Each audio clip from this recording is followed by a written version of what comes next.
আওয়ালাম ইয়ারাউ ইলা তায়রি সাফাতিন ওয়া ইয়াকবিদনা মা ইউমসিকুহুন্না ইল্লার রহমান।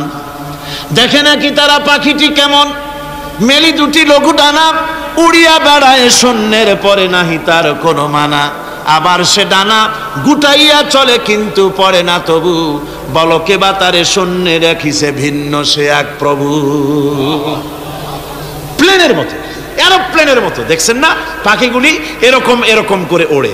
আবার কখনো উঠতে গিয়ে আর ডানা দোলায় না, দুটো ডানা শরীরের সাথে মিশাইয়া একেবারে রকেটের মতো উড়ে চলে যায়, কিন্তু পড়ে যায় না। কে তাকে শূন্যের উপরে রেখেছে? জোরে কন, কে রেখেছে? আল্লাহ পাক। এই ট্রেনিং আল্লাহ পাক তাকে দিয়েছেন, আল্লাহ পাক তাকে এই শিক্ষা দিয়েছেন। এই শিক্ষা, পানিতে সাঁতার কাটবে মাছ, বায়ুতে ভেসে বেড়াবে পাখি, তারপরে মানুষের চোখের পলক পড়বে, পাকস্থলী হজম করবে, এসব শিক্ষা আল্লাহই দিয়েছেন। প্রত্যেকটা জিনিসকে সৃষ্টি করেছেন, আর তার কাজটাও কিভাবে হবে তাও আল্লাহ পাক শিখিয়ে দিয়েছেন। এই জন্য শুধুমাত্র এই শিক্ষাটুকুনি নয়, মূল শিক্ষা হচ্ছে আল্লামাহুল বায়ান। এর আসল অর্থ হলো মানুষের জ্ঞানের পূর্ণতার জন্য আল্লাহ পাক বায়ান দিয়েছেন। সে বায়ান হচ্ছে কোরআনে কারীম। সে বায়ান কি? কোরআন। এই কোরআন হচ্ছে মানুষের জ্ঞানের পূর্ণতা। কোরআন দিয়েই মানুষের জ্ঞান পরিপূর্ণ হয়। ওমা উতীতুম মিনাল ইলমি ইল্লা কালিলা, তোমাদেরকে খুব সামান্যতম জ্ঞান দেওয়া হয়েছে। আসল জ্ঞানের মালিক কে? আল্লাহ সুবহানাহু ওয়া তাআলা। আল্লাহ রাব্বুল আলামিন বলেন, আশ-শামসু ওয়াল কমারু বিহুসবানি ওয়ান নাজমু ওয়াশ-শাজারু ইয়াসজুদান। সূর্য এবং চন্দ্র একটা বিরাট একটা হিসাবের অনুসরণে বাধ্য। সূর্য আর চন্দ্র একটা হিসাবের অনুসরণে বাধ্য, এর ব্যতিক্রম হওয়ার কোনো উপায় নাই। সূর্য এবং চন্দ্র তার আপন আপন কক্ষপথে ঘুরবে, ইচ্ছে মাফিক সূর্য চন্দ্র ঘুরতে পারবে না। রাত 12টার সময় সূর্য এসে বলতে পারবে না, বেটারা ছর আমি এখন উদিত হব, পারবে? পারবে না। দিনের দুপুরের সময় রাত এসে মাথা চাড়া দিয়ে জাগাতে পারবে না, দিন সরে যা আমি এখন সবটাকে রাত বানায় দেব, পারবে না। চন্দ্র এবং সূর্য একটা নির্ধারিত একটা হিসাবের অনুসরণে তারা রয়েছে, আর এই হিসাবের নিয়ম, কঠোর হিসাবের নিয়মতান্ত্রিকতার ভেতরে থাকার কারণেই মানুষের জন্য চন্দ্র, মাস, বছর ইত্যাদি গণনা মানুষের জন্য আল্লাহ সহজ করে দিয়েছেন। আল্লাহ পাকের নবীর কাছে জিজ্ঞাসা করা হচ্ছে, ওয়ায়াসআলুনাকা আনিল আহিল্লা, ও নবী আপনাকে প্রশ্ন করা হয় চাঁদ সম্পর্কে। কাফেররা প্রশ্ন করেছে চাঁদের ক্রমবর্ধমান ক্রমহ্রাস কেন, চাঁদ বাড়ে কেন, কমে কেন, আপনারে জিজ্ঞাসা করা হয়, আপনি জবাবে বলুন, কুল হিয়া মাওয়াকিতু লিন্নাস, বলুন এ চাঁদ হচ্ছে মাস, দিন, বছর গণনা করার জন্য, গোটা পৃথিবীবাসীর জন্য আমি একটা স্থায়ী ক্যালেন্ডার আকাশে ঝুলায় রাখছি। জোরে কোন সুবহানাল্লাহ। বিনা পয়সার ক্যালেন্ডার কে ঝুলায় রাখছেন? আল্লাহ সুবহানাহু ওয়া তাআলা, তিনি ঝুলিয়ে রেখেছেন এই ক্যালেন্ডারকে। আর এই চন্দ্র সূর্য নিজের ইচ্ছা মাফিক চলতে পারে না। আল্লাহ পাক কোরআনে কারিমে বলেছেন, আফা গায়রা দীনিল্লাহি ইয়াবগুন ওয়ালাহু আসলামা মান ফিস সামাওয়াতি ওয়াল আরদি তাওআন ওয়া কারহা। তোমরা কি আমার দেওয়া জীবন ব্যবস্থা ছেড়ে দিয়ে মানুষের তৈরি করা, অন্যের তৈরি করা মতবাদ গ্রহণ করতে চাও? ওয়ালাহু আসলামা মান ফিস সামাওয়াতি ওয়াল আরদ, অথচ আকাশে যা কিছু আছে, জমিনে যা কিছু আছে, সব আমার কি করছে? আমার হুকুম মেনে, আমার আনুগত্য করে তারা চলছে। আনুগত্যের সামনে মস্তক অবনত করে দিয়েছে। তাই তো আমরা দেখতে পাই তাল গাছে কোনোদিন বেল হয় না, হয়? চট্টগ্রামে হয় বোধহয়। তাল গাছে বেল হয়, নারকেল গাছে আম হয়, নিম গাছে লিচু হয়? হয় না। আল্লাহর সুন্নতের ভিতরে কোনো পরিবর্তন পাওয়া যাবে না। দেখুন বঙ্গোপসাগরের পানি মিষ্টি না নোনা? সবাই বলুন মিষ্টি না নোনা? বঙ্গোপসাগরের নোনা পানি জোয়ারের টানে এই বঙ্গোপসাগরের নোনা পানিগুলি পদ্মা, মেঘনা, যমুনার ভিতরে প্রবেশ করে মিষ্টি পানির ভিতরে। আবার ভাটির টানে পদ্মা মেঘনা যমুনার পানিগুলি, মিষ্টি পানিগুলি নোনা পানির মধ্যে গিয়া ঢোকে, মাঝখানে কোনো পার্টিশন নাই। নোনা পানি মিষ্টি পানির এলাকাকে নোনা বানাতে পারে না, আবার মিষ্টি পানিগুলি গিয়া নোনা পানিগুলিরে মিষ্টি বানাইতে পারে না। কার হুকুম পালন করে? কার হুকুম? والنجم والشجر يسجدان والسماء رفعها ووضع الميزان। তারকা বৃক্ষরাজি সব সেজদায় রত। তারাই সেজদা দেয় কারে? কারে সেজদা দেয়? চাঁদ সেজদা করে কাকে? সূর্য করে কাকে? গাছপালা করে কারে? আল্লাহ পাককে সেজদা করে সবাই। সমস্ত সৃষ্টি জগতের কাজ হলো তিনটা। সৃষ্টি জগতের কাজ কয়টা? তিনটি কাজ। একটা কাজ হচ্ছে সৃষ্টি জগৎ মহান আল্লাহর উদ্দেশ্যে সিজদা করবে, তার হামদ করবে, তার তাসবিহ করবে। তিনটা কাজ, সিজদা করবে, হামদ করবে, তাসবিহ করবে। এই তিনটা কাজ হচ্ছে সৃষ্টি জগতের। গোটা পৃথিবীর সব কিছু আল্লাহ পাককে সিজদা করছে। কোরআনে কারিমে রব্বুল আলামিন বলেন, وَلِلَّهِ يَسْجُدُ مَنْ فِي السَّمَاوَاتِ وَالْأَرْضِ طَوْعًا وَكَرْهًا وَظِلَالُهُمْ بِالْغُدُوِّ وَالْآصَالِ। আল্লাহ পাক বলেন, আকাশে যা কিছু আছে, জমিনে যা কিছু আছে, সব কিছু আমার সেজদা করে। এমনকি গাছগুলি, গাছও আমার সেজদা করে। গাছগুলি সকাল বেলায় গাছের ছায়া সকাল বেলায়, আর বিকাল বেলায় নিজের ছায়া লম্বা করে দিয়ে আমার সামনে সেজদায় পতিত হয়ে যায়। গাছগুলি আমাকে সেজদা করে, তারকা সমূহ, চন্দ্র সূর্য সব আমাকে সেজদা করে। وَلِلَّهِ يَسْجُدُ مَا فِي السَّمَاوَاتِ وَمَا فِي الْأَرْضِ مِنْ دَابَّةٍ وَالْمَلَائِكَةُ وَهُمْ لَا يَسْتَكْبِرُونَ। আকাশ এবং জমিনে যা কিছু আছে আমার সিজদা করে। আমার সিজদা থেকে কেউ অহংকার করে না, অহমিকতা করে না। আমার সিজদা থেকে কেউ ফিরে যায় না, সবাই আমাকে সিজদা করে। সুতরাং ও মানুষ, আমার দরবারে সেজদায় মাথা নত করে দাও। সবগুলি আমার সামনে সেজদা করতেছে।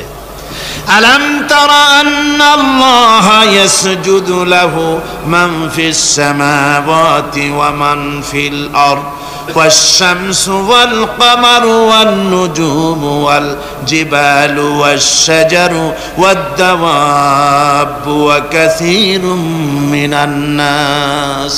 আল্লাহ পাক বলছেন, আকাশ এবং জমিনে যা আছে সব আমাকে সেজদা করছে। চাঁদে, সূর্যতে, গাছপালায়, পাহাড় পর্বতে সবকিছু, সমস্ত প্রাণী জগৎ পর্যন্ত, চতুষ্পদ জন্তুগুলি পর্যন্ত আমি আল্লাহকে সেজদা করে। সুবহানাল্লাহ, সুবহানাল্লাহ কোন? এ সব সেজদা আল্লাহর জন্য। সুতরাং আল্লাহ পাককে সেজদা করতে হবে। এই সেজদা দিয়া ধন্য হচ্ছে সমস্ত সৃষ্টি জগৎ। মানুষ শুধু আল্লাহ পাককে সেজদা করছে না, অনেক মানুষ সেজদা থেকে গাফেল। সেই জন্য গতকালও আমি আপনাদের সামনে বলেছিলাম, আল্লাহকে সেজদা দিবেন, সেজদাই বেশি মজা। সেজদাই যদি না দিতে পারলেন তাহলে দিবেনটা কি? আপনাকে সৃষ্টিই করা হয়েছে সেজদার জন্য। মানুষ যেমন সেজদা দিতে পারে নাক দিয়া, কপাল দিয়া, হাত দিয়া, পা দিয়া, হাঁটু দিয়া, মানুষ যেমন সেজদা দিতে পারে মানে শরীর অঙ্গ প্রত্যঙ্গ দিয়ে, এইভাবে কিন্তু পৃথিবীর অন্য কোন প্রাণী সেজদা দিতে পারে না। ধৈর্য হচ্ছে মুমিনের সবচাইতে বড় গুণ। মুমিনের সবচাইতে বড় কোয়ালিটি কি?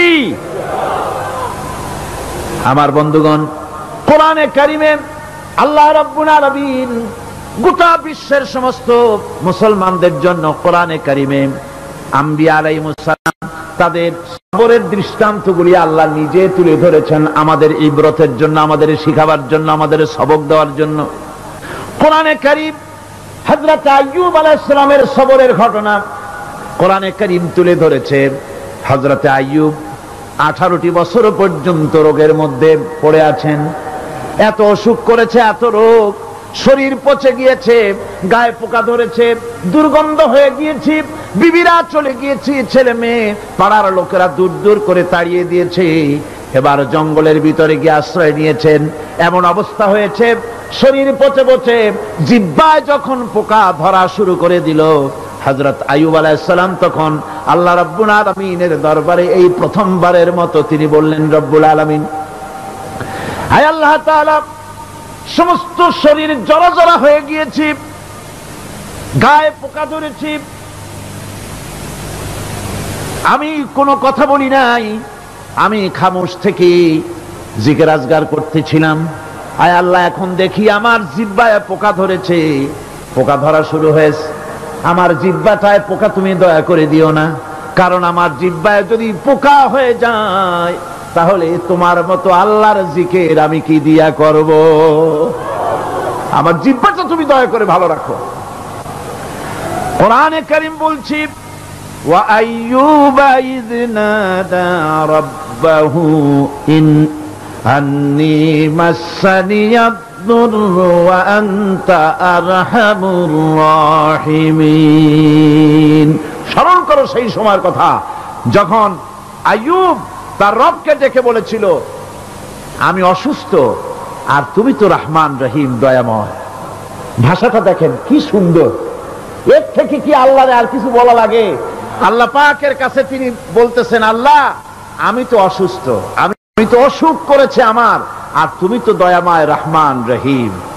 এক অন্ধ, ঈদের দিন কত অন্ধই তো আসে খয়রাত করার জন্য, ভিক্ষা করার জন্য, চতুর্দিকে ভিক্ষা করতেছে অন্ধরা। এক অন্ধ ঈদের গেটের কাছে দাঁড়ায়া বলতেছে, ভাইরা আজ হচ্ছে ঈদের দিন আর আমি কিছু দেখতে পাচ্ছি না। এ বেশি পয়সা পাইল, মানুষের দিন তার প্রতি আকৃষ্ট হয়ে গেছে। আরে কি কথা, আজ ঈদের দিন, সকলে আনন্দ করছে আর আমি কিছুই দেখতে পাচ্ছি না। সে কিন্তু কিছু চায় নাই। ভাষার ভিতরে, কথা বলার ভিতরে এ ধরনের টেকনিক আছে। হযরত আইয়ুব আলাইহিস সালাম বললেন না যে আল্লাহ আমারে মাফ করে দাও, কষ্টের মধ্যে আছি। তিনি শুধু বলেছেন, রব্বুল আলামিন আমি অসুস্থ হয়ে পড়েছি, আমার অসুখ করেছে, আর তোমার নাম রহমান রহিম। এতটুকু কথা বলেছেন। আল্লাহ রাব্বুল আলামিনের দরজায়, তার দরবারে আইয়ুব আলাইহিস সালামের ডাক চলে গেছে। যায় নাই? কোন অসুবিধা আছে নাকি? কোন অসুবিধা নাই। পানির তলা দিয়া যদি কেউ ডাক দেয়, পাহাড়ের ভিতরে বসে যদি কেউ ডাক দেয়, আল্লাহ রাব্বুল আলামিন তা শুনতে পান। ইউনূস আলাইহিস সালাম মাছের পেটে বসে চিৎকার মেরেছিলেন, লা ইলাহা ইল্লা আনতা সুবহানাকা ইন্নী কুনতু মিনাজ জালিমিন। তিনি বলছিলেন, আয় আল্লাহ তাআলা আমি তোমার প্রশংসা করছি, তুমি ছাড়া উপাস্য নাই, মাবুদ নাই। আমি তোমার পবিত্রতা ঘোষণা করছি, আমি তো জালিমদের অন্তর্ভুক্ত হয়ে গেছি। বাস এতটুকুন কথাই বলেছেন। আল্লাহ পাক বলছেন, ইউনূসের ডাক তো কেউ শোনে নাই, পানির মধ্যে কেউ শোনে নাই, জমিনের কেউ শোনে নাই, মহাশূন্যের কেউ শোনে নাই, কিন্তু মাছের পেটের ভেতরে থেকে, গভীর অতল দরিয়ার তলদেশ থেকে মাছের পেটের ভিতরে বসে আমার ইউনূস যে ডাক দিল, ওই ডাক আমি আরশের মালিক আমি শুনতে পেয়েছি, আর সঙ্গে সঙ্গে জবাব দিয়েছি। ফাস্তাজাবনা লাহু ওয়া নাজ্জাইনাহু মিনাল গাম্মি ওয়া কাযালিকা নুজিল মুমিনিন। ডাকের সাড়া দিলাম, বিপদ দিয়া বাঁচায় দিলাম। শুধু ইউনূসের নাম, আল্লাহ পাক এ জায়গায় আবার ওয়াদা করলেন, দুনিয়ার যত মুমিন বান্দা আছে তারা যদি কখনো বিপদে পড়ে যায় আর আমারে যদি ডাকে, আমি এই রকম করে বিপদ থেকে বাঁচায়া দেব। আইয়ুব আলাইহিস সালাম যখন আল্লাহ রাব্বুল আলামিনের কাছে ফরিয়াদ করলেন, আল্লাহ পাক তখন বলছেন, কোরআনে কারীম বলছে, ফাস্তাজাবনা লাহু فكشفنا ما به من ضر وآتيناه أهله ومثلهم معهم رحمة من عندنا وذكرى للعابدين। আমি আইয়ুবের দোয়া কবুল করে নিলাম, শুধু তার পরিবার বর্গই দিলাম না, বরং আরো কিছু নিয়ামত আমি তাকে দান করে দিলাম। এবং তাই জন্য, যেহেতু তারা ছিল আমার অনুগত বান্দা, আমার বাধ্যগত, আমি এই জন্য রহম করেছি, সমস্ত রোগ শোক আমি মাফ করে দিয়েছি। আমাদের সামান্য একটু জ্বর হয়, যদি 2-3 দিন জ্বর হয়েছে, জ্বর ছাড়ে না, বলে যে এত ভালো ভালো কাজ করি তারপর আমার এত জ্বর হওয়া লাগে। অমুকরা এত পাপ করে, তা তো কিছুই হয় না। খালি আল্লাহ আমারই চোখে দেখলো, আমার বউর অসুখ, আমার অসুখ মুড়ি ছাড়ি না। ভাইরা, আপনি ঠিক পান না যে কি গুনাহ আপনি করেন। কোরআনে কারীম বলছি, ওয়ামা আসাবাকুম মিন মুসিবাতিন ফাবিমা কাসাবাত আইদিকুম ওয়া ইয়াফু আন কাসীর। যত বিপদ তোমাদের উপর আসে সব দুই হাতের কামাই করা। আর আমি তো অনেকগুলো ক্ষমা করে দেই। তোমরা যত পাপ করো, আকাম করো, সবগুলির শাস্তি যদি দুনিয়ায় দিতাম, সাহস করার সময় পেতে না। অসুখ হলেই অধৈর্য হয়ে যেও না, ধৈর্য ধরো। আল্লাহ পাক বলেন শুধু আইয়ুব নয়, ওয়া ইসমাঈল ওয়া ইদরিস ওয়া যাল কিফলি কুল্লুম মিনাস সাবিরিন। এইভাবে করে ইসমাঈল, ইদ্রিস, জুলকিফল সবাই ছিল ধৈর্যশীল। জোরে বলেন সুবহানাল্লাহ। ধৈর্যের চরম পরাকাষ্ঠা ছিলেন তিনি। কোরআনে কারীম নবীদের এই কথাগুলি আমাদের শোনাচ্ছেন। হযরত ইয়াকুব আলাইহিস সালাম, কলিজার টুকরা সন্তান হযরত ইউসুফ আলাইহিস সালামের জন্য তার মনটা পাগল ছিল। এত সুন্দর করে আল্লাহ তারে বানাইছিলেন, এত তিনি ছিলেন সৌন্দর্যের পিরামিড, যারে দেখলে চোখ ফিরানো যায় না। এমন সুন্দর সুপুরুষ, যারে দেখি সেই যুগের সুন্দরী যুবতী মেয়েরা রূপের মোহে পড়ে নিজেদের আঙ্গুলগুলি কেটে ফেলে দিয়েছিল। রূপের মোহে এমন অবশ হয়ে গেছে, আঙ্গুল কেটেছে, হাত কেটেছে, টের পায় নাই। আবার ভুল বুঝবেন না, দুনিয়ার সেরা সুন্দর পুরুষ ইউসুফ আলাইহিস সালাম, তা কিন্তু রাসূলের চাইতে বেশি নয়। হযরত উম্মুল মুমিনিন আয়েশা রাদিয়াল্লাহু তাআলা আনহা তিনি বলেছেন, যেই সব সুন্দরী রমণীরা ইউসুফ আলাইহিস সালামকে দেখে রূপের মোহে পড়ে নিজেদের আঙ্গুলগুলো কেটে ফেলেছিল, ওরা যদি আমার হাবিবকে দেখতো, ওরা যদি আল্লাহর রাসূলকে দেখতো, তাহলে হাত কাটতে কাটতে কোন ফাঁকে দে কলিজা কেটে ফেলে দিত, ওরা টের পেত না। আবার বন্ধুগণ, হযরত আইয়ুব আলাইহিস সালাম সন্তানের মায়া, অন্যান্য ভাইরা হিংসায় পড়ে গেল, তারা নিয়ে তাকে কুয়ায় ফেলে দিল। সেখান থেকে তারা একটা ছাগল বা কোনো পশু জবাহ করে তার রক্ত মাখাইয়া জামা এনে হাজির করে দিল। হযরত ইয়াকুব আলাইহিস সালামের সামনে যে তালে নিয়ে খেলা করতে গিয়েছিলাম, আমরা খেলায় লিপ্ত ছিলাম, বাগে খাইয়া ফেলাইছে। এগুলি কি গপ্প? এগুলি কি কোরআন? আল্লাহ পাক শোনাচ্ছেন, বিশ্ববাসীকে শোনাইছেন। সূরা ইউসুফের চাইতে এত সুন্দর উপাখ্যান গোটা পৃথিবীতে আর নাই। সুবহানাল্লাহ। অনেকে ইউসুফ জুলাইখার কিসসা খুব মজা করে পড়ে, ফুর্তি করে, প্রেমের গল্প পড়ে। এটা কোনো প্রেমের গল্প নয়। ইউসুফ আলাইহিস সালাম, জুলাইখা ইউসুফ আলাইহিস সালামের জন্য কাঁদতে কাঁদতে চোখ কানা হয়ে গেছে। এরপর ইউসুফ আলাইহিস সালাম জুলাইখারে পাওয়ার জন্য পাগল হয়ে গেছে। নাউজুবিল্লাহ, এটা হয়নি কখনো। তিনি আল্লাহর পয়গম্বর। আর আল্লাহ কেমনি তারে বাঁচিয়েছেন, যখন জুলাইখা ঘরের ভিতরে সুন্দর করে যৌন উন্মাদনামূলক চিত্র অঙ্কিত করে ঘরের মধ্যে আটকায় দিয়েছে, তালা লাগায় দিয়েছে, আর নিজে যৌন উদ্দীপক কাপড় চোপড় পরেছে, না পরার মতোই। সে যুগের সুন্দরী মেয়ে জুলাইখা। তার কুপ্রবৃত্তিকে চরিতার্থ করার জন্য আহ্বান করা হয়েছে।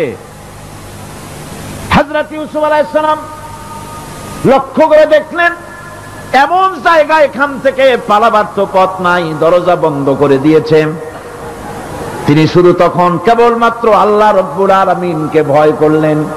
আল্লাহকে ভয় করে আল্লাহর নাম নিয়ে যখন তালাবদ্ধ দরজার দিকে দৌড় দিয়েছেন, আল্লাহ রব্বুল আলামিন আপন কুদরতে তালাগুলি খুলে দরজা তার জন্য উন্মুক্ত করে দিলেন। ইউসুফ আলাইহিস সালামকে থালাই দিয়ে এভাবে করে কাপড় এনে দিল তার সামনে। রক্তমাখা কাপড় পেয়ে হযরত ইয়াকুব আলাইহিস সালাম সন্তানদের মুখে কাহিনী শুনে তিনি কি বললেন? কোরআনে কারীম তা কোট করেছে। তিনি চিক দিলেন না, ফাল দিলেন না, ফিট হয়ে পড়লেন না। তিনি বললেন, কলিজার টুকরা সন্তান, তার মরার খবর শুনেছেন? তিনি বললেন কি, ফাসাবরুন জামিলুন ওয়াল্লাহুল মুস্তাআনু আলা মা তাসিফুন। আমি উত্তম সবর অবলম্বন করব। তোমরা যে কাহিনী রচনা করেছো এর বেলায় আমি আল্লাহর কাছে সাহায্য চাই। আমি উত্তম সবর অবলম্বন করব। আমার ভাইয়েরা, 11 ভাই মনে করেছিল ইউসুফ আলাইহিস সালামকে মরণ কুয়ায় ফালাই দিছি। তারা তো ঠিক পায় নাই এটা মরণ কুয়া না, এটা হচ্ছে একটা সুড়ঙ্গ, যাকে ইংরেজিতে বলে টানেল। এটা এমন একটা সুড়ঙ্গ, ওরা মনে করেছে মরণ কুয়া, কিন্তু আল্লাহ রাব্বুল আলামিন এই কুয়াতে এমন বানালেন, ওরা একদিকে ফালাই দিল মরণ কুয়ায়, এই কুয়ার আর এক মুখ দিয়া আল্লাহ রাব্বুল আলামিন ইউসুফ আলাইহিস সালামকে নিয়ে মিশরের সিংহাসনে বসায়া দিলেন। এটা মরণ কুয়া নয়, এটা রাজ সিংহাসনে বসার সুড়ঙ্গ পথ। ইউসুফ আলাইহিস সালাম আজ প্রেসিডেন্ট, সুবহানাল্লাহ, প্রেসিডেন্ট হয়ে বসে আছেন। ওদিকে কেনানে অভাব লেগে গেছে, সেখানকার মানুষেরা সাহায্য নিতে এসেছে, ওই 11 ভাইও আসছে। হযরত ইউসুফ আলাইহিস সালাম দেখি চিনে ফেলেছে, ওরা কিন্তু তখনও ঠিক পায় নাই। হযরত ইউসুফ আলাইহিস সালাম চিনে ফেলেছেন। এখন কি করা উচিত? সবগুলাকে ঠ্যাং উপরের দিকে উঠাইয়া তারপরে সমানে ধোলাই দেওয়াই তো স্বাভাবিক ছিল, আমাদের মতো মানুষ হইলে, ঠিক কিনা? পিটাও, ঠিক তো বলবেনি, অভ্যাস তো এটাই। হযরত ইউসুফ আলাইহিস সালাম তাদের সামনে পরিচয় দিলেন। তারা যখন বুঝতে পারলো, লজ্জায় তাদের মাথা হেট হয়ে গেল। হযরত, তারা এক তো লজ্জা, আর 2 নম্বরের ভয়, জান নিয়া কেনানে কেউ ফিরে যেতে পারবো না। এখন অবস্থা হয়েছে যে জীবনই যায় নাকি এখানে। হযরত ইউসুফ আলাইহিস সালাম ভাইদের এই করুণ দুরবস্থা বুঝতে পারলেন, বুঝে চরম ধৈর্য ধরে তিনি কি বললেন? তিনি বললেন, লা তাসরিবা আলাইকুমুল ইয়াউম। ও ভাইরা, তোমাদের বিরুদ্ধে আমার কোনো ক্ষোভ নাই, দুঃখ নাই, বিদ্বেষ নাই, হিংসা নাই, আল্লাহর রাস্তে মাফ করে দিলাম। সুবহানাল্লাহ। এর নাম পয়গম্বর। এর নাম কি? পয়গম্বর। কিসের লেনিন, কিসের মার্কস? জওয়ানেরা, ভুল পথে মানুষ চলেছিল, আলহামদুলিল্লাহ আল্লাহ এগুলারে ডাস্টবিনে ফালাই দিছে। কারণ আলহামদুলিল্লাহ, আলহামদুলিল্লাহ। পয়গম্বর কারে বলে? কারে বলে পয়গম্বর? কি চরিত্র! রাসূল করিম সাল্লাল্লাহু আলাইহি ওয়াসাল্লাম, তাকে একজন সাহাবী বলছিলেন, হুজুর বলছেন এই কামটা করলা না কেন? সাহাবী বললেন, হুজুর আপনি যদি চোখের ইশারায় বলতেন মুখ দিয়ে না কইয়া, তাও তো আমি কামটা করে ফেলতাম, আমি তো বুঝি নাই। হুজুর বললেন, চোখের ঠারে ঠরে কাজ করা নবুয়তের শান নয়। আল ওয়াদুহু ওয়াস সারাহা, নবীরা যা করেন তা ডাইরেক্ট, কোনো বক্রতা নাই, স্পষ্ট কথা। আমার ভাইরা, হযরত ইউসুফ আলাইহিস সালাম বিনিয়ামিনকে কাছে নিয়ে পরিচয় দিলেন তার ভাইদের সামনে। কোরআনে কারীম বলছে, ক্বালা আনা ইউসুফ ওয়া হাদা আখি قد من الله علينا إنه من يتقي ويصبر فإن الله لا يضيع أجر المحسنين। আমি ইউসুফ আর এই হচ্ছে আমার ভাই। আল্লাহ আমাদের উপর ইহসান করেছেন। প্রকৃতপক্ষে যারা আল্লাহকে ভয় করে এবং সবর ইখতিয়ার করে, আল্লাহ এভাবে তাদেরকে, তাদের আমলকে নিষ্ফল হতে দেন না। আমার এই জামাটা নিয়ে যাও। হযরত ইয়াকুব আলাইহিস সালাম, কলিজার টুকরা সন্তান ইউসুফ আলাইহিস সালামের বিরহ যন্ত্রণায় ছেলেকে কতদিন দেখে না, কাঁদতে কাঁদতে চোখ দুটো অন্ধ হয়ে গেছে। মিশর থেকে কেনানের দিকে জামা রওনা হয়েছে। কোথায় মিশর, কোথায় কেনান? জামা যখন রওনা হয়ে গেছে, হযরত ইয়াকুব বলতেছেন, আমি যেন আমার ইউসুফের গন্ধ নাকে পেতেছি। জামাত চলে এলো, চোখের উপরে রাখলেন, আল্লাহ রাব্বুল আলামিন তাকে চক্ষুষ্মান বানায়া দিলেন। ভাইরা আমার, পয়গম্বরেরা সবর করে গোটা দুনিয়ার মানুষের সামনে দৃষ্টান্ত সেট করেছেন সবর কারে কয়। আমার ভাইরা, হযরত ইব্রাহিম আলাইহিস সালামের কথা আল্লাহ পাক কোরআনে কারিমে বলছেন সবর কারে কয়। দেখো, শেখো সবর কারে কয়। আল্লাহ পাক বললেন, ইব্রাহিম তোমার বিবি আর তোমার নবজাতক এই সন্তানকে রেখে আসো মক্কা নগরীতে। তিনি চলে গেলেন, সেখানে ঘর নাই, বাড়ি নাই, কিচ্ছু নাই, চতুর্দিকে ধুধু বালু আর মরুভূমি। হযরতে হাজরা বলছেন, ইব্রাহিম সামান্য পানি আর খাবার দিয়া আমার সন্তান শুদ্ধ এখানে রেখে যেতেছো, আমি কি অপরাধ করেছি? কোনো জবাব নাই। দুইবার তিনবার বলার পরে হাজরা বলছেন, ইব্রাহিম গো, তবে কি আমার আল্লাহর হুকুম মতো আমারে রেখে যাচ্ছ নাকি? হযরত ইব্রাহিম আকাশের দিকে আঙ্গুল উঁচু করলেন। কথা বলবেন, বাক শক্তি বেরোচ্ছে না। 80 বছর বয়সের সময় একটা বাচ্চা আল্লাহ তারে দিছেন, আর এমন বাচ্চা পয়গম্বরের ছেলে, কি সুন্দর চেহারা, মরুভূমির উপরে ফালাই দিয়ে রওনা হয়ে যাচ্ছেন। মুখ দিয়া কথা সরছে না, আকাশের দিকে দেখালেন। হযরত হাজরা বুঝতে পারলেন। হযরত হাজরা বলেন, ইব্রাহিম কোনো চিন্তা নাই, নিশ্চিন্ত মনে বাড়ি ফিরে যাও। আমি আমার আল্লাহর উপরে এতটা ভরসা করে আল্লাহর হুকুমে যদি আমার এখানে রেখে যেয়ে থাকো, ওই আল্লাহ পাক আমাকে আর আমার কলিজার টুকরা ইসমাইলকে পানিতে আর খাবারে মারবেন না, অবশ্যই তিনি ব্যবস্থা করবেন। ব্যবস্থা হয়ে গেল। হযরত ইসমাইল বড় হয়ে গেলেন। আল্লাহ পাক অর্ডার করলেন, জবাহ করো ছেলেকে। হযরত ইব্রাহিম আলাইহিস সালাম যখন জবাহের প্রস্তাব করলেন, হযরত ইসমাইল তা আপত্তি করতেন, বাবাজি আমার মায়ের আর আমাকে বাচ্চা অবস্থায় ফেলে গেলেন, খাবার দেন নাই, পরার দেন নাই, বছরের পর বছর আমাদের এখানে কাটলো, দেখতেও আসেন নাই, আজ আসছেন জবাহ দিতে। এটা কেমন কথা? কি ধরনের বাপ আপনি? এরকম বলছে নাকি? এরকম বলছে? হযরত ইব্রাহিম আলাইহিস সালাম প্রস্তাবটা কিভাবে পারলেন?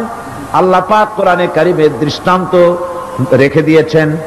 আল্লাহ পাক বলছেন, হযরত ইব্রাহিম ছেলেকে বললেন, ইয়া বুনাইয়া, হে আমার কলিজার টুকরা লাডলা, হে আমার কলিজার টুকরা সন্তান, ইন্নী আরা ফিল মানাম আন্নী আযবাহুক, আমি স্বপ্নে দেখছি আমি যেন তোমাকে জবাহ করতেছি। ফানজুর মাযা তারা, তোমার রায় কি বলো? আমি তো স্বপ্নে দেখছি যে আমি তোমার জবাহ করতেছি, এখন তোমার রায় কি, তোমার মত কি? হযরত ইসমাঈল আলাইহিস সালাম শুনিয়া দিলেন দৌড়, নাকি না? হযরত ইসমাঈল আলাইহিস সালাম ধৈর্যের প্রতীক, তিনি কি কথা বললেন? তার মুখের কথা কোরআন শরীফে আল্লাহ পাক উঠায় দিলেন। হযরত ইসমাঈল বললেন, ইয়া আবাতি ফাআল মা তু'মারু সাতাজিদুনি ইনশাআল্লাহু মিনাস সাবিরিন, হে আমার পিতা, আপনি যে ব্যাপারে আদিষ্ট হয়েছেন আপনি তা পালন করুন, অবশ্যই আমাকে ধৈর্যধারীদের মধ্যে পাওয়া যাবেন। সুবহানাল্লাহ। এক বর্ণনা এসেছে, হযরত ইসমাঈল বললেন, আব্বাজান আমি ধৈর্যধারীদের ভিতরে আমারে পাবেন, তবে জবাহ করার আগে আমার হাত পাটা একটু বেঁধে নেন, কারণ জবাহের যন্ত্রণায় আপনার গায়ে যদি আমার হাত পাও লেগে যায় তো বেয়াদবি হয়ে যেতে পারে, আর আমি মরে আমার জবাহ হয়ে যাওয়ার পর আমার রক্ত মাখা জামাটা নিয়া আমার মা হাজেরারে দিবেন, কারণ তাকে মা বলবার মতো আর তো কেউ নাই। হযরত ইব্রাহিম তাকে বাঁধবার জন্য প্রস্তুতি নিলেন। হযরত ইসমাঈল বলছেন, আব্বাজান বাঁধবেন না, বাঁধার প্রয়োজন নাই। বলে, কেন? একবার বাঁধতে বললে আবার তুমি নিষেধ করছো কেন? ছেলে বলছেন, আব্বাজান বাঁধবো না এই জন্যে, হয়তো কিয়ামতেই প্রশ্ন উঠতে পারে যে আল্লাহর হুকুমে রাজি ছিল না বলে হাত পা বাঁধা জবাহ করছে, আমি এই সুযোগ দিব না, আপনি জবাহ করেন, আমি এতটুকু নড়াচড়া করব না। ধৈর্যের চরম প্রতীক হযরতে ইসমাঈল আলাইহিস সালাম দেখাই দিয়েছেন ধৈর্য কারে কয়।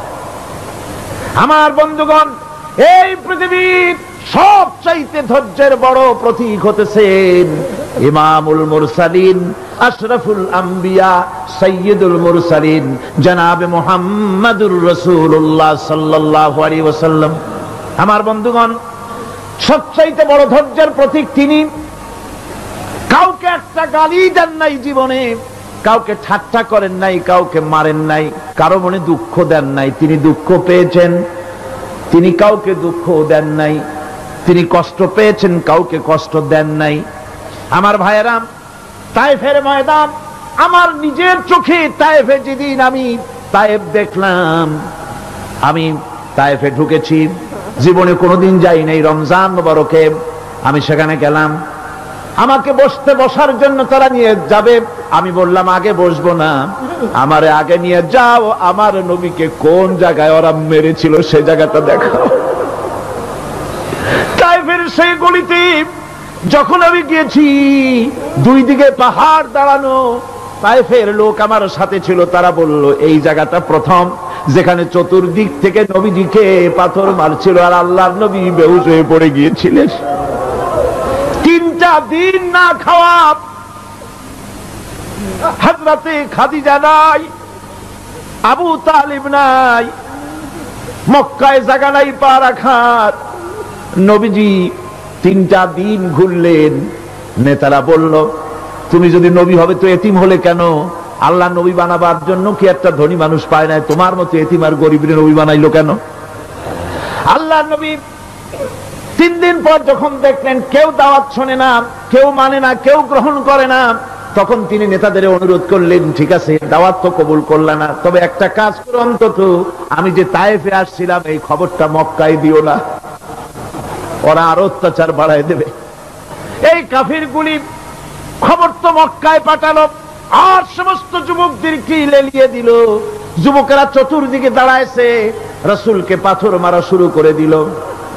আমি যখন রেল লাইনের থেকে হাঁটি, যখন রেল লাইন কোন সময় দেখি, রেলের পাথরগুলি, রেল লাইনের পাথরগুলি দেখলেই আমার মাথায় যেন কেন তাইফের কথা মনে এসে যায়। আরে মানুষের গায়ে পাথর মারলে কি অবস্থার সৃষ্টি হয়? পাথর নূরের শরীর, রহমতের শরীর, কিটি কিটি রক্ত ঝরছে। নবীজিকে জোর করে উঠাইয়া জবরদস্তি করে হাঁটার জন্য তারা ধাক্কা মারতেছে। আবার কিছুদিন গিয়ে নবীজি আবার বেহুশ হয়ে পড়েছেন, এইখান থেকে আবার উঠাইছে, আবার ধাক্কা মারতেছে। 3 নম্বরের আর একটা জায়গা আছে যেখানে ভাঙ্গা একটা মসজিদ। তাইফের লোকেরা আমাকে বলল এই জায়গাটা হলো শেষ জায়গা যেখানে রাসূল করিম 3য়-বারের মতো বেহুশ হয়েছিলেন, এখানেই হুজুরের রক্ত ঝরেছে বেশি। 2 রাকাত নামাজ পড়লাম, সিজদায় পড়ে আবুল কান্না কাল্লাম আল্লাহর কাছে। নবীজি যখন হুশ এসেছে, হযরতে জিবরাইল বলেন, ইয়া রাসূলুল্লাহ, আপনার এই কষ্ট দেখে ফেরেশতারা কাঁদতেছে, আপনি অনুমতি দিয়ে দেন এই 2 পাহাড়কে মিলাইয়া সমস্ত তায়েফবাসী কাফেরগুলি মাটির সাথে মিশাইয়া দেই। নবীজি বললেন, জিবরাইল, আমি যদি হুকুম করি আর আমার হুকুম মতো যদি এই কাম করো, একটা কাফেরও যদি না বাঁচে তাহলে কার মুখে পৌঁছাবো লা ইলাহা ইল্লাল্লাহু মুহাম্মাদুর রাসূলুল্লাহ। আমার ভাইরা, হুজুর সাল্লাল্লাহু আলাইহি ওয়াসাল্লাম উঠে বসলেন। এমন সময় হযরতে যায়েদ শরীরের রক্তগুলি মুছে দিতেছেন। হুজুর সাল্লাল্লাহু আলাইহি ওয়াসাল্লাম বসে 2খানা হাত উত্তোলন করলেন। নবীজির চোখ থেকে পানি গড়ায় পড়তেছে। আরে কেউ নাই, আল্লাহ ছাড়া কেউ নাই সাহায্য করার। নবীজি হাত তুলে মোনাজাত করতেছেন, চোখ দিয়া পানি পড়ে দাড়ি ভিজে পড়তেছে, গায়ে দিয়া রক্ত ঝরতেছে। নবীজি কি দোয়াটা করলেন? বদদোয়া করলেন না, গজব দিতে বললেন না, নবীজি দোয়া করলেন, রব্বুল আলামিন, এই তায়েফের লোকেরা আজকে আমার সাথে যে ব্যবহারটা করেছে, ওরা বোঝে নাই যে আমি তোমার নবী, ওরা বোঝে নাই যে আমি তোমার রাসূল, না বুঝে আবার উপরে যে অত্যাচারটা করলো, আল্লাহ তুমি এই জন্য রাগ করে এই তায়েফে তুমি গজব দিও না। আল্লাহ পাক পরবর্তী সময় হুজুরকে স্মরণ করাই দিলেন, ওয়া মা আরসালনাকা ইল্লা রাহমাতাল লিল আলামিন। ও নবী, আপনি হচ্ছেন আমার সমস্ত সৃষ্টি জগতের জন্য আপনি আমার রহমত, আমার গোটা বিশ্বের জন্য আপনার, আমার সৃষ্টি জগতের জন্য আপনি আমার করুণা। একটা লোক রাসূলের এই কষ্ট দেখে বাগান থেকে এক গ্লাস আঙ্গুরের শরবত এনে হাজির করেছে। এত কষ্টের পর 3 দিনের না খাওয়া আঙ্গুরের একটা শরবত পাইয়া হুজুর খুব খুশি হলেন। শরবত গ্লাস পান করে হুজুর বলছেন, তোমার নাম না আত্তাস? তিনি বলছেন, হ্যাঁ হুজুর, আমার নাম আত্তাস। তোমার বাড়ি না ইউনূস আলাইহিস সালামের গ্রামে? বলে, হ্যাঁ, আমার বাড়ি সেই গ্রামে। তা আপনি কি করে জানলেন আমার নাম আত্তাস আর আমার বাড়ি ইউনূস আলাইহিস সালামের গ্রামে? আপনি জানলেন কি করে? হুজুর বললেন, আমি নবী, হযরত ইউনূস নবী, একজন নবীর খবর আর একজন নবীর কাছে থাকে। রাসূল করিম সাল্লাল্লাহু আলাইহি ওয়াসাল্লাম সবর ইখতিয়ার করেছিলেন, ধৈর্য অবলম্বন করেছিলেন, আর আল্লাহ পাক তাকে নির্দেশ করেছেন, সবর করো। ওয়াত্তাবি' মা ইউহা ইলাইকা ওয়াসবির হাত্তা ইয়াহকুমাল্লাহ। তুমি কেবল সেই জিনিসের অনুসরণ করো যা আমি তোমার প্রতি অবতীর্ণ করেছি। আমি আপনার উপরে যেটা অবতীর্ণ করেছি ওটার অনুসরণ করুন, আর সবর ইখতিয়ার করুন যতক্ষণ না আল্লাহর পক্ষ থেকে চূড়ান্ত ফয়সালা না আসে। ধৈর্য ধরুন, ধৈর্য ধরুন। আমার ভাইরা, কাফেরদের নির্যাতনের মোকাবেলায় আল্লাহ পাক তার হাবিবকে সান্ত্বনা দিয়েছেন। যখন কাফেররা নির্যাতন করতেছে, হারে হযরতে বেলাল নির্যাতিত, হযরতে সুমাইয়া নির্যাতিতা, হযরতে খাব্বাব, হযরতে খুবাইব, হযরতে আম্মার রিদওয়ানুল্লাহি তাআলা আলাইহিম আজমাইন, এত মার হতেছে। হযরতে ওমর হযরতে খাব্বাব রাদিয়াল্লাহু তাআলা আনহুকে খোলা গায়ে দেখে বলছিলেন, খাব্বাব রে, তোমার পিঠে এত গর্ত কেন? এত গর্তওয়ালা পিঠ তো আমি মানুষের দেখি নাই, এত চিকুন কোমরওয়ালা মানুষও তো দেখি নাই। তিনি বলেছেন, ওমর তুমি কি ভুলে গেছো? ইসলাম কবুল করার অপরাধী কাফির বেঈমানেরা আগুন জ্বালায়া আংটা আগুনের উপরে আমাকে চিৎ করে শোয়াছে। আমি যেন নড়াচড়া করতে না পারি সেজন্য আমার বুকের উপরে পাথর চাপা দিয়ে রেখেছিল। গায়ের চর্বি আর রক্ত গলে গলে পড়ে আগুন নিবেছে, আর আগুন গোশত পুড়ে যে পিঠের মধ্যে প্রবেশ করেছিল আজও পর্যন্ত পিঠের সেই গর্ত সেরে যায় নাই। এভাবে অত্যাচার হচ্ছিল সাহাবীদের উপরে। আল্লাহ রাব্বুল আলামিন তার হাবিবকে সান্ত্বনা দিলেন, ওয়াসবির ওয়া মা সাবরুকা ইল্লা বিল্লাহি ওয়া লা তাহজান আলাইহিম ওয়া লা তাকু ফি যায়কিম মিম্মা ইয়ামকুরুন। হে রাসূল, সবরের সাথে কাজ করতে থাকুন। আপনার এই সবরের তৌফিক তো আল্লাহই দিয়েছেন, আর ওদের সমস্ত ষড়যন্ত্র, ওদের অপকৌশলে আপনি দুঃখিত হবেন না, চিন্তা করবেন না, ভারাক্রান্ত হবেন না। আপনি নিশ্চিত থাকুন। ওয়াসবির লিহুকমি রাব্বিকা ফাইন্নাকা বিআয়ুনিনা। হে নবী, আপনার রবের চূড়ান্ত ফয়সালা আসা পর্যন্ত ধৈর্য ধারণ করুন। আপনি তো আমার চোখের সামনে। সুবহানাল্লাহ, সুবহানাল্লাহ। আপনি আমার চোখের সামনে। কে আপনাকে কি করবে আমি দেখবো না? সুবহানাল্লাহ। মন্ত্রী যদি, এই সলিমুদ্দিন মার্কা মন্ত্রী যত আছে, এই মন্ত্রীরা যদি কয় দেখা তো ভয় কিসে, আমি তোকে দেখছি না, সাহসটা কেমন বাড়ে, কেমন বাড়ে সাহস। আর এ কোনো মন্ত্রী ছাতা মাথা না, কোন প্রেসিডেন্ট রাজা বাদশা না, আকাশ আর জমিনের মালিক আমার আল্লাহ রাব্বুল আলামিন বলছেন, হাবিব কোন চিন্তা নাই, আপনি আমার চোখের সামনে। ওরা চায় আপনাকে দুনিয়া থেকে মিটাই দিতে, আর আমি চাই ওয়ারাফানা লাকা যিকরাক, আপনার প্রশংসা তো হবে গোটা বিশ্ব জুড়ে, সর্বত্র ছড়িয়ে যাবে আপনার নাম। সুবহানাল্লাহ বিহামদিহি। আল্লাহ পাক অন্যত্র বলেছেন, ওয়ালাকাদ কুযযিবাত রুসুলুম মিন ক্বাবলিকা ফাসাবারু আলা মা কুযযিবু ওয়া উযু হাত্তা হাত্তা আতাহুম নাসরুনা।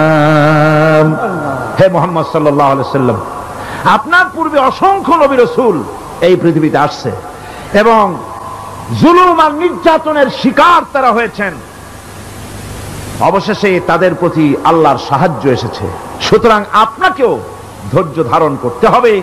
ধৈর্য ছাড়া কোনো পথ নাই। ধৈর্য আপনাকে ধারণ করতেই হবে। আর এই ধৈর্য ধারণ করলে পরে আল্লাহর চূড়ান্ত ফয়সালা আসবে, তখন আল্লাহ পাক মেহেরবানি করবেন। আমার ভাইরা, এই ধৈর্য পৃথিবীর সমস্ত পয়গম্বররা ধৈর্য অবলম্বন করেছেন, কখনো অধৈর্য হন নাই। দিন কায়েমের সংগ্রামে নবী রাসূলগণ দারুণ ভাবে সবর ইখতিয়ার করেছেন। বৃদ্ধবাদীদের সকল রকমের নির্যাতন, অপকৌশল, ষড়যন্ত্র, এই সব কিছু মোকাবেলা করেছেন ধৈর্যের নীতি অবলম্বন করি।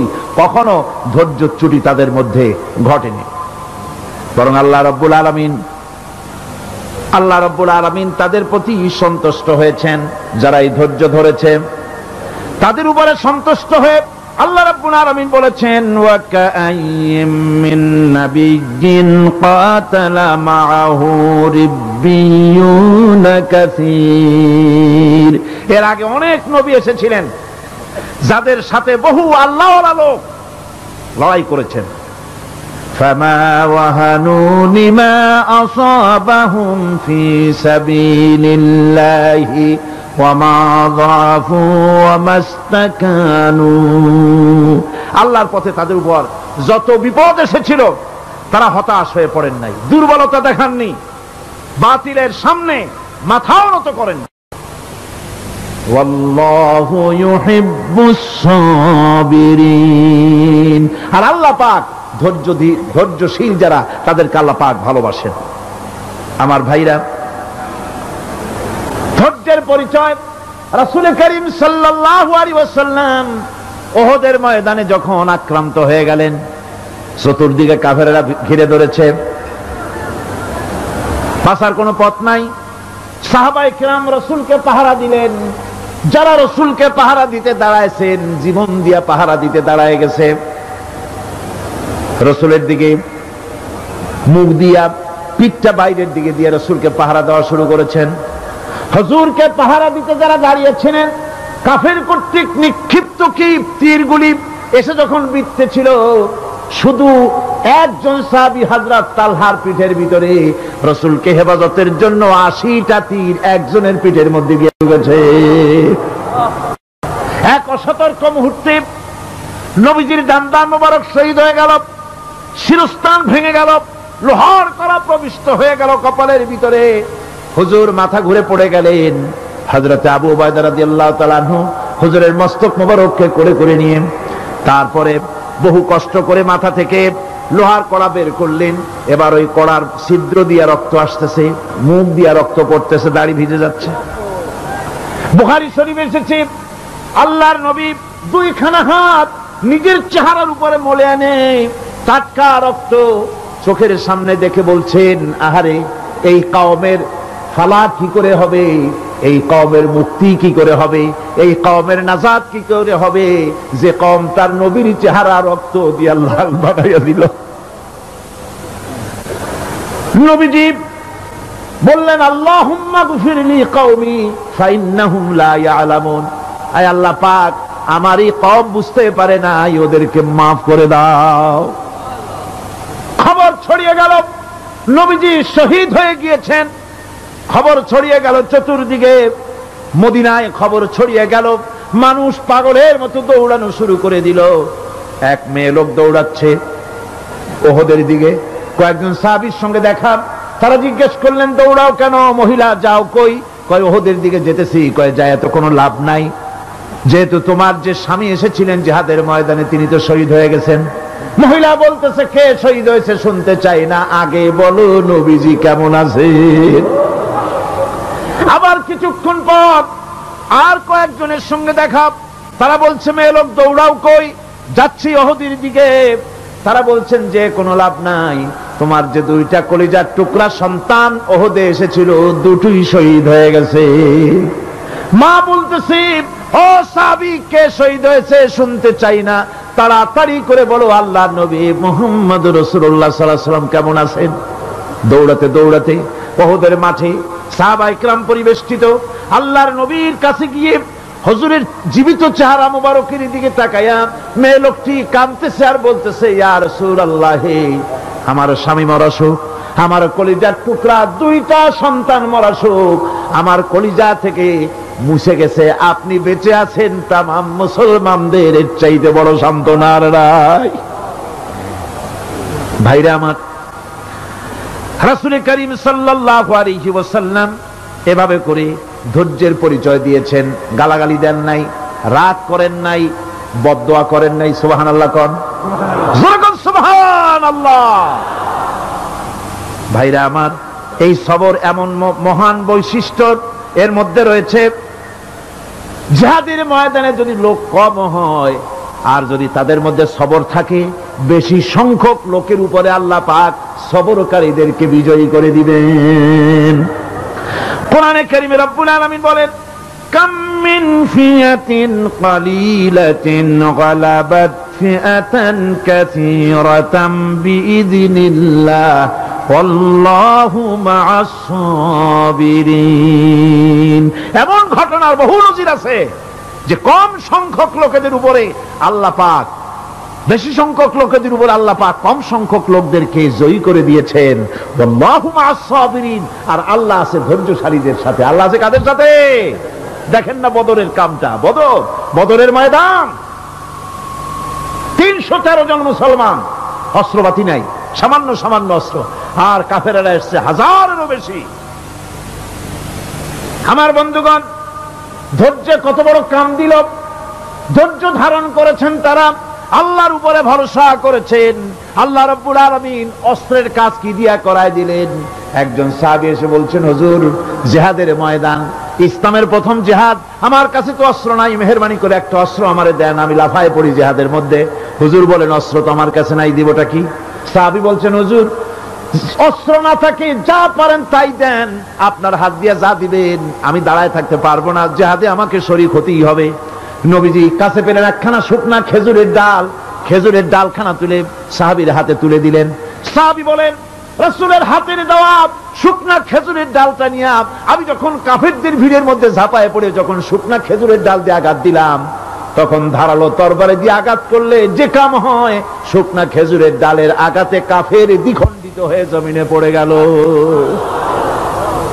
ভাইরা আমার, আল্লাহ রাব্বুল আলামিন সবর যারা করে, সংখ্যা যদি কম হয়, আল্লাহ পাক তাদেরকে বিজয়ী করে দেবেন, এই ওয়াদা আল্লাহ রাব্বুল আলামিন করেছেন। এই সবরের গুণ ছাড়া জান্নাতেও প্রবেশ করা যাবে না। সবর যদি না থাকে বেহেশতে যাওয়া যাবে না। ভালো করে মনে রাখেন, আল্লাহ পাক বলছেন, আম্মা হাসিবতুম আন তাদখুলুল জান্নাতা ওয়া লাম্মা ইয়া'লামিল্লাহুল্লাযীনা জাহাদু মিনকুম ওয়া ইয়া'লামাস সাবিরিন। তোমরা কি মনে করেছো এমনি বেহেশতে চলে যাবা? এটা কি মামু বাড়ির আবদার নাকি? এমনি বেহেশতে চলে যাবা? অথচ আল্লাহ রাব্বুল আলামিন এখনো দেখেন নেননি যে তোমাদের মধ্যে কারা জিহাদ করতে প্রস্তুত, কারা তোমাদের মধ্যে জিহাদ করে জান দেওয়ার জন্য প্রস্তুত, আর কারা ধৈর্যধারী, এটা তো আল্লাহ এখনো দেখে নেন নাই। সুতরাং হক এবং বাতিলের সংগ্রামে লিপ্ত হতে হবে। আল্লাহ দেখতে চান কারা জীবন দিতে চায়। সুতরাং ইসলামী আন্দোলনে যারা শরীক হবে, তাদের বিপদ এবং মুসিবত দিয়ে আল্লাহ রাব্বুল আলামিন তাদের সাহসিকতা এবং ধৈর্যের পরীক্ষা নিবেন।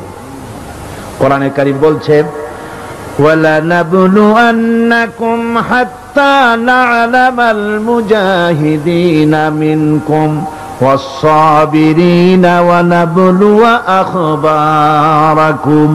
অবশ্যই আমি তোমাদেরকে পরীক্ষার সম্মুখীন করব, আর তোমাদের মধ্যে সত্যিকার মুজাহিদ, দৃঢ়তা অবলম্বনকারী কারা, আমি তা দেখব। এটা যেন আমি দেখে নিতে পারি, সেই জন্য আমি বিপদ এবং মুসিবতের মধ্যে তোমাদের ফেলবো। ধৈর্যধারীদের উপরে আমার রহমত অবশ্যই থাকবে। সবর এমন এক সম্পদ যা ধারণ করলে পরে আল্লাহ রাব্বুল আলামিন রাষ্ট্রীয় ক্ষমতা দান করে দেন। সুবহানাল্লাহ। জোরে কোন সুবহানাল্লাহ। ধৈর্য ধারণ করলে আল্লাহ রাষ্ট্রের মতো বিরাট নিয়ামত আল্লাহ হাতে তুলে দিবেন। তার প্রমাণ কোরআন শরীফ আল্লাহ বলছেন, বনি ইসরাইলরা মিশর থেকে যখন বহিষ্কার হয়ে গেল, তাদের যখন পা রাখার কোনো জায়গা থাকলো না, বনি ইসরাইলরা মিশর থেকে যখন বহিষ্কার হয়ে গেল, এরপরে আল্লাহ পাক তারা যখন ধৈর্য অবলম্বন করলো, আল্লাহ পাক তাদের ব্যাপারে বলছেন, ওয়া আওরাসনাল কওমাল্লাযীনা কানু ইউস্তাদআফুনা মাশারিকাল আরদি ওয়া মাগারিবাহাল্লাতী বারাকনা ফিহা। আর তাদের স্থলে আমি নির্যাতিত লোকদেরকে প্রতিষ্ঠিত করলাম। পশ্চিম এবং উত্তরের তাদেরকে আমি পশ্চিম এবং পূর্বের উত্তরাধিকারী তাদেরকে বানায় দিলাম। বিরাট এলাকা তাদের হাতে আমি তুলে দিলাম। ওয়া তাম্মাত কালিমাতু রাব্বিকাল হুসনা আলা বানি ইসরাঈলা বিমা সাবারু। আর এভাবে করে আল্লাহ পাক তার কথাকে পূর্ণ করলেন বনি ইসরাইলদের উপরে। সবর এখতিয়ার করার জন্য, ধৈর্য ধরার কারণে আল্লাহ পাক রাষ্ট্রের মালিক তাদের বানায় দিলেন। জোরে কোন সুবহানাল্লাহ। সবর যদি করা হয় তো, যুদ্ধ যদি বাদে, যদি জাহাজ শুরু হয়ে যায়, আল্লাহ পাক বলেছেন ফেরেশতা দিয়ে সাহায্য করব। যদি সবর থাকে তোমাদের, সবর থাকলে আল্লাহ কি দিয়ে সাহায্য করবেন? ফেরেশতা দিয়ে। কোরআনে কারীম বলছি, বালা ইন তাসবিরু ওয়া তাত্তাকু ওয়া ইয়াতুকুম মিন ফাওরিহিম হাদা ইউমদিদুকুম রাব্বুকুম বিখামসাতি আলাফিন মিনাল মালাইকাতি মুসাউমিন। হ্যাঁ, তোমরা যদি ধৈর্য অবলম্বন করো আর আল্লাহকে ভয় করে চলো, তাহলে এক্ষুনি আল্লাহ রাব্বুল আলামিন তোমাদের জন্য কাতারে কাতারে শৃঙ্খলাবদ্ধ ৫,০০০ ফেরেশতা দিয়ে তোমাদেরকে সাহায্য করবেন। সুবহানাল্লাহ। তোমাদেরকে ফেরেশতা দিয়ে সাহায্য করা হবে। তোমরা যদি সবর ইখতিয়ার করো, তাহলে সংখ্যা যদি কম হয়, বেশি সংখ্যার উপরে জয়ী করে দেব। ইয়াকুম মিনকুম ২০ সাবিরুনা ইয়াগলিবু মিয়াতাইন।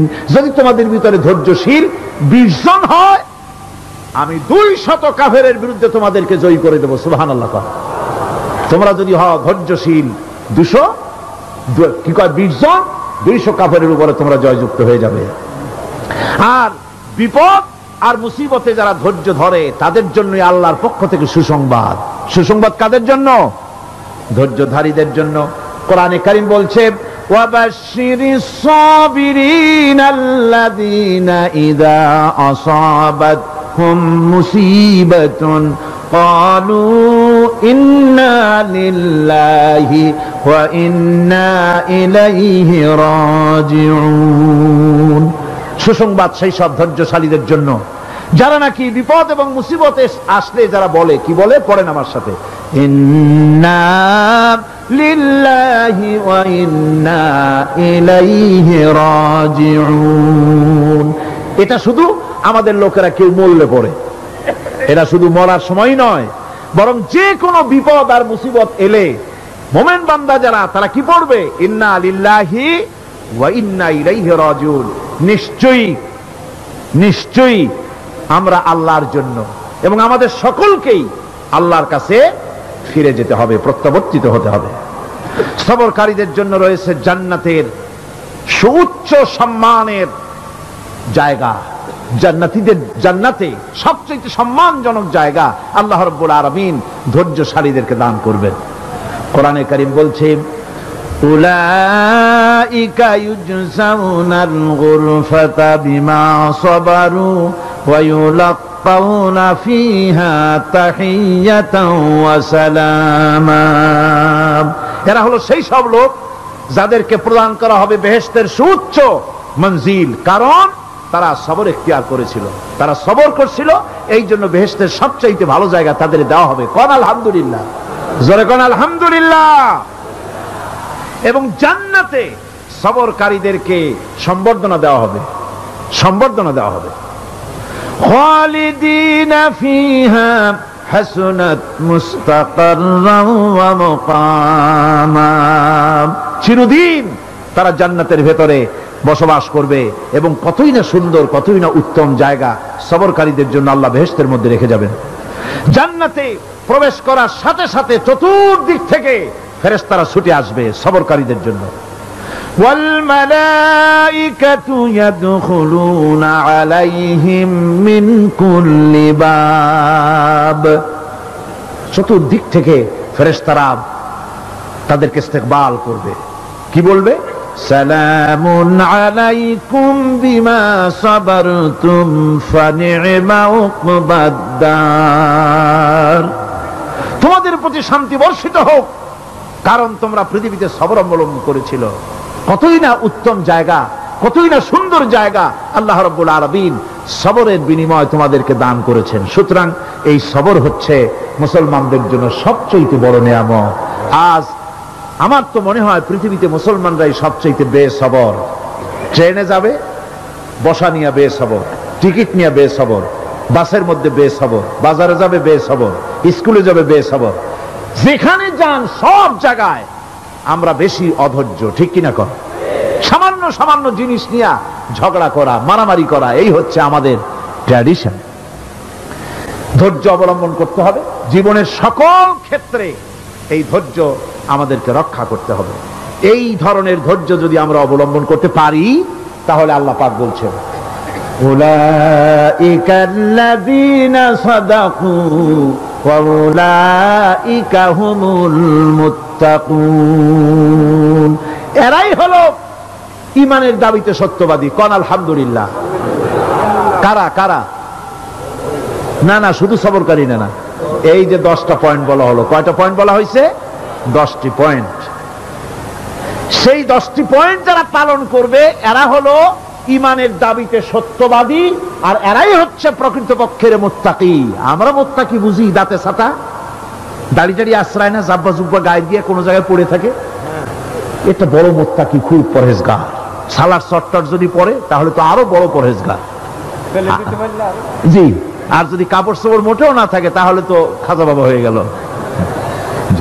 নাউযুবিল্লাহ মিন যালিক। আর আল্লাহ বলছে মুত্তাকি কারে কয় শোনো, এরে কয় মুত্তাকি যাদের মধ্যে এই 10টা গুণ আছে। এই 10টি সত্য যদি সম্পাদন করতে পারি, যদি আমল করতে পারি, জীবন ধন্য হয়ে যাবে। সেই 10টি কথা আমি আবার আপনাদের স্মরণ পটে তুলে দিতে চাই, প্যাকেট করে পকেটে উঠাই দিতে চাই, যেন বাড়ি নিয়ে যেতে পারেন। 1 নম্বর হচ্ছে 10টি পয়েন্টের 1 নম্বর আল্লাহর প্রতি ঈমান। 1 নম্বরে আল্লাহর প্রতি ঈমান, 2 নম্বরে পরকালের প্রতি ঈমান, 3 নম্বরে ফেরেশতাদের উপর ঈমান, 4র্থ নম্বরে কিতাবের প্রতি ঈমান, 5ম নম্বরে নবীদের প্রতি ঈমান, 6ষ্ঠ নম্বরে সহায় সম্বলহীন নিকটবর্তী আত্মীয়, ইয়েতিম, মিসকিন, প্রবাসী, মুসাফির, সাহায্য প্রার্থী, এদেরকে মুক্ত করার জন্য এদেরকে সাহায্য প্রদান করা, 7 নম্বরে নামাজ প্রতিষ্ঠা করা, 8 নম্বরে যাকাত আদায় করা, 9 নম্বরে ওয়াদা পালন করা, 10 নম্বরে সবর এখতিয়ার করা। কয়টা হলো? এই 10টি কাজ যদি আমরা পালন করতে পারি, বিপদে মুসিবতে ধৈর্য ধারণ করতে পারি, যত মুসিবত আসুক, আসলে এগুলি কিছু না। মুসিবত আল্লাহ টেস্ট করবেন, মুসিবত দিয়া আল্লাহ টেস্ট করেন। দেখা যায় যে ওদের শক্তি খুব বেশি, চোখে আপনি দেখতে পারেন, কিন্তু আল্লাহ বলছেন ইন্না কায়দাশ শায়তানে কানা দাঈফা। বাতিলরা হলো শয়তান, বাতিলরা কি? আর ওদের চক্রান্ত আসলেই দুর্বল। এদের চক্রান্ত আসলে কি? দুর্বল। কাজেই এগুলিকে ভয় করা যাবে না। বিপদে মুসিবতে ধৈর্য ধারণ করে যদি অগ্রসর হওয়া যায় তো আল্লাহ রাব্বুল আলামিন এই 10টি পয়েন্ট যদি আমল করা যায়, দুনিয়াও শান্তি পাবো, আখিরাতেও শান্তি পাবো। যত মুসিবত আসুক, বিপদ আসুক, ধৈর্যের সাথে মোকাবেলা করতে হবে। ধৈর্যের অর্থ কি? আমি আগেই বলেছি, ধৈর্যের অর্থ হচ্ছে অবিচলতা, দৃঢ়তা, বরদাস্ত করা, সহিষ্ণুতা, ধীরতা, স্থিরতা। ধৈর্যের অর্থ এটা নয় একজন একটা থাপ্পড় মারলো আর আপনি বলবেন যে বাবা ব্যথা পাইছো নাকি, তাহলে আরো একখান থাপ্পড় দিয়া দাঁত আমার সবগুলো ভালাই দেয়। এর নাম ধৈর্য নয়। ধৈর্য হচ্ছে পরিস্থিতির মোকাবেলা করতে হবে সাহসিকতার সাথে, এর নাম হচ্ছে ধৈর্য। ওই যে আমি একটা দৃষ্টান্ত দিয়ে থাকি, এক সাপ একবার মুরিদ হয়েছিল এক পীর সাহেবের কাছে। পীর বলছিলেন যে না, আমি তো এই সব সাপ টাপ মুরিদ বানাই না। কয় না হুজুর, আমারে বানান। তারপরে মুরিদ বানায় কিছু অজিফাতারে শিখাই দিল, আর বলল খবরদার কাউকে দংশন করবে না। ঠিক আছে, সে যায়া জিগারাজগার শুরু করে দিয়েছে। এর মধ্যে জমিনে রাখাল আসছে, ধান কাটছে, ধানগুলো নিবি কি করে, দড়ি দাড়ি পাচ্ছে না। তো কি করা যায়, বানবে কি দিয়া? সন্ধ্যার পরে অন্ধকারে দেখে যে দড়ি একটা পড়ে আছে। ও যে কি দড়ি তা তো ওরা বুঝে নাই। ওইটারে নিয়ে ধান রে ফেসাইয়া লেজ দিয়ার মাথা দিয়ে এরকম করে বাসেটারে দিয়ে বাঁধছে। সাপ তখন বলতেছে, হায় হায় রে, কেবল যে মুরিদ হইছি, তা না হলে তুই ঠিক পাইতি যে আমি কি ধরনের দড়ি। এরপরে নিয়ে বাড়ি নিয়ে ভালাই দেশে ডরে খুলে সাপটার ঘাড় গেছে মস্কিয়া। বহুত কষ্ট করে হুজুরের বাড়ি গিয়ে হাজির, কয় যে হুজুর কি একখান জিকের শিখাইলেন, আমার তো ঘাটটার মুসকে শেষ।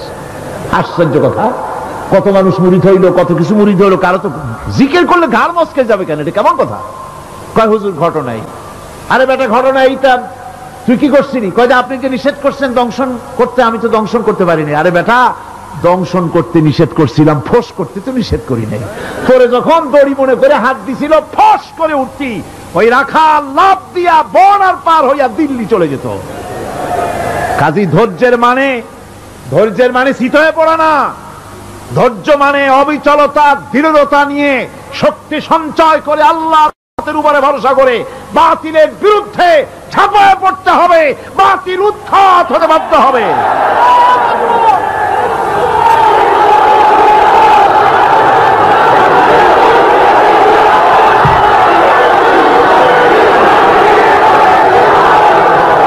ভাইরা আমার,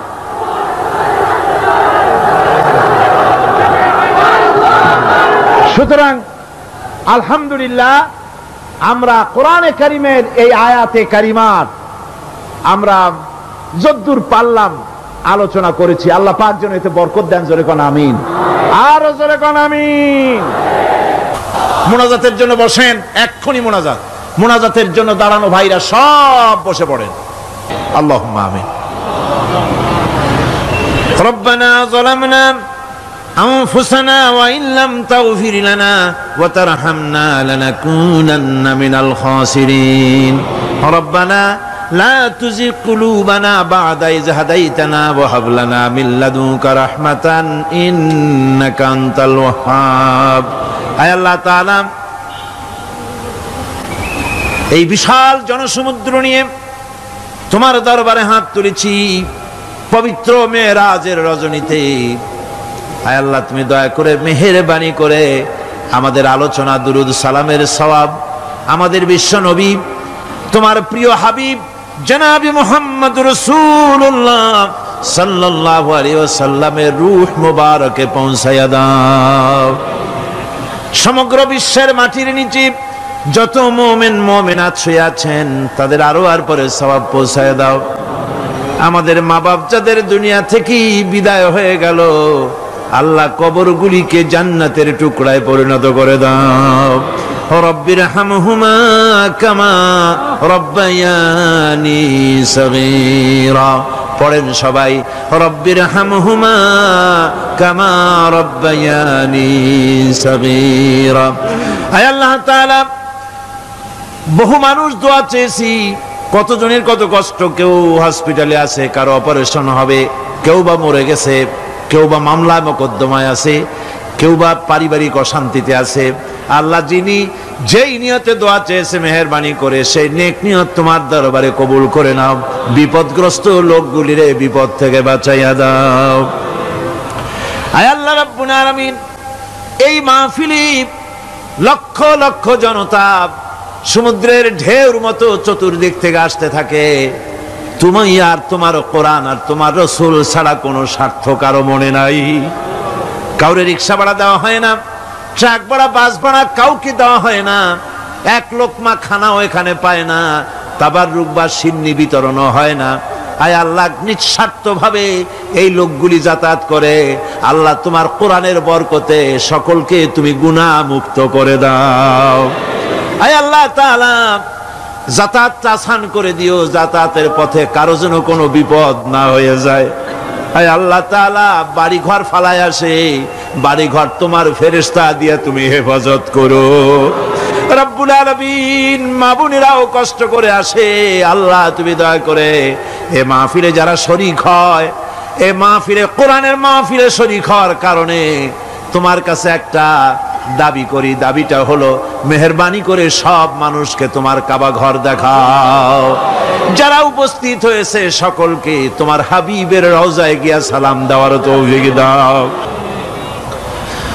ربنا تقبل منا إنك أنت السميع العليم وتب علينا إنك أنت التواب الرحيم سبحان ربك رب العزة عما يصفون سلام على المرسلين الحمد لله رب العالمين واجعل آخر كلمتنا عند الموت لا إله إلا الله محمد رسول الله السلام عليكم ورحمة الله